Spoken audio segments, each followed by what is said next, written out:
Hi, everyone. Thanks again for joining us for another episode of the Daily BizLink. Jane Cebrynski is back, and today we are continuing the conversation on energy management. So, Jane, thanks for being here. Thanks so much, Lindsay. So before we have that conversation, give me a 10 moment. My 10 moment is my new camera. If you're wondering why my image looks so much better now, it's because I have a new camera that has better image quality. So, super excited about that. It's small little wins that make all the difference. You know, it's upgrading those systems all the time that can make a big impact overall. So, well, you look gorgeous as always. Well, thank you, as do you. Thank you. Well, I wanted to continue the dialogue on energy management because, of course, it's a topic that we can delve into for hours and hours and hours and days and days and days. And we've just been hitting on little bits and pieces of it. And I thought it would be fun to continue that conversation. Yeah, I mean, I don't think we can ever get enough on energy management. This is something that shows up for me all the time, and it's something I'm really mindful of. So I'm curious to hear exactly what you want to cover today. Well, we've talked about it before, right? The energy management is actually a more vital resource than time management. We can use our time efficiently, but that energy management can be the X factor in how well the time is used. And so I wanted to talk a little bit about energy vampires. They're not necessarily the monsters that we think that they are, but really because I've just been having some fun doing some research and reading some articles on different types of what we might call those energy vampires, those individuals that we come across in our lives that literally have the potential to drain our energy. And we may feel it not just physically, but mentally and emotionally. And really, I wanted to just maybe share a couple of winning strategies on how to deal with that. And also if we ourselves may fall into that category, which we're perfectly capable of doing. I like this because I'm sure we all know at least one person that is considered an energy vampire. So the next time we come across somebody like that, what is your suggestions on next steps? Well, there's different types of energy vampires, and there's different strategies to work with, all of them. And yes, of course, they show up in our personal lives as well as our professional lives. And sometimes they are people that we love dearly and cannot get rid of. And so we have to figure out, what are some winning strategies for us to maintain our own energy. But especially if it's somebody that we love or somebody we work with, we want to continue to honor them too. But I love the different types of energy vampires that, some of these articles talk about, like the drama king or queen. That's that person that oftentimes speaks in superlatives. And the minute you ask them about, an incident or something, it is very, very blown up, blown out of proportion. There can be that nonstop talker, the person that you really can't get a word in edgewise. And you wonder when they're going to take a breath so that maybe you can intervene. And then we've got, the person that is the victim. It's a woe is me life and nothing ever seems to be going their way. Or, one of my favorite, I call them Eeyore. I don't call them the negative person, but, kind of that Eeyore person, that person that brings a lot of negativity into a conversation. Or, you've got the know-it-all too. That's that person that seems to have the answer for everything and is going to give you their opinion, give you advice, whether you seek it or not. And those are all humans. And so the key is, what do we do when we're faced with those types of people? And sometimes it's as easy as just taking a nice deep breath.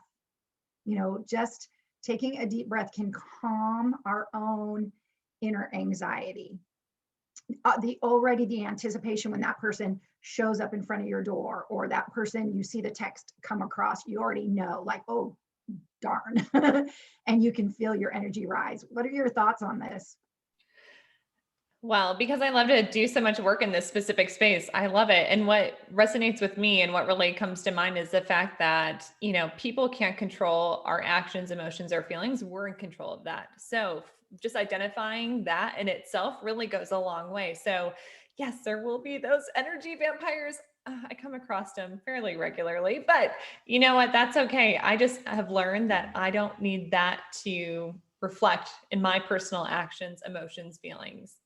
Well, and here's the thing that I think is really important is since since they literally can have a physical, mental, or emotional impact on yourself, it's about, okay, what are the tools for me? What is the winning strategy for me? And of course, there's lots of little techniques and strategies. Like, for example, you could tell that talker that, hey, listen, you know what? I'd love to talk with you, but I only have a couple of minutes. And you kind of set that boundary up front.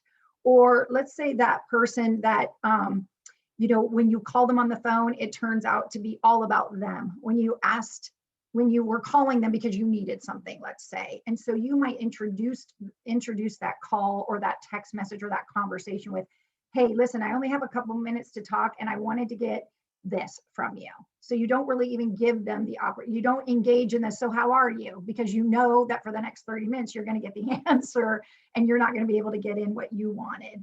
And then, kind of with your friends that maybe are a little bit more dramatic, you can, sort of not ask for more details and more information. You can just literally say, you know what, really sorry to hear that about, what's happening in your life. That's such a bummer. And we can calm our language, like we don't have to mirror it and we don't have to necessarily stay engaged. I know that can be really challenging and really hard. But again, sometimes it's about, okay, how do I protect my own energy, knowing that this person has the potential to suck the life out of me? Yeah, I think you gave some really wonderful and practical scenarios, and we've all felt that before. And how I describe it is it's like that internal feeling like I do get a little anxious when I'm around individuals that tend to reflect that negative energy. So, yeah, like Well, everything, it takes practice. And so becoming more comfortable in those uncomfortable situations. Well, and here's the other thing too. Number one, emotions, attitudes are contagious. And so if you know that that negative person's coming in your way, that Eeyore, you can, try to shift it around because, you don't want to fall into their negativity. And we've seen that happen. I mean, we've seen how after being with somebody like that, it's just purely exhausting. And it doesn't mean that we don't want to be supportive of our friends and our family members. It's just simply being aware. But here's the other thing, and oftentimes what I get asked to coach on is when somebody is aware themselves, the way they might be showing up. And let's face it, we all have the potential to be every single one of these people that we've talked about. It might just not be as normal for us or as regular, but we have the ability to do it. So, I'm always about looking at ourselves first and drawing some awareness there. And then asking yourself the question, like, what are some skills and some tools that I might need? If you're aware that you're that person that is very dramatic and, can create a lot of chaos around yourself, or if you realize, oh, shoot, I just had a conversation and nobody got to speak, or if you're feeling down because something's going on in your life and you've just drained the energy in a room, being aware of it yourself is just as important as pointing the finger at somebody else. So now that we have all this great insight, knowledge, and we've done a little self reflection, what is the challenge of the week, Jane? So the challenge of the week is, first of all, to notice it in yourself first. I'm a big, big, big believer in doing that.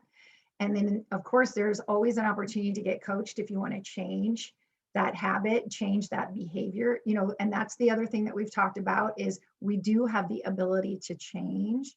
And then also just simply to honor, the fact that we are all very different and figure out what are some winning strategies that you feel comfortable with. Because again, it's all about what I consider a winning strategy, you may not feel comfortable doing. So it's really kind of exploring, like, what are some things that you feel comfortable saying or doing when faced with that person so that they don't drain your energy.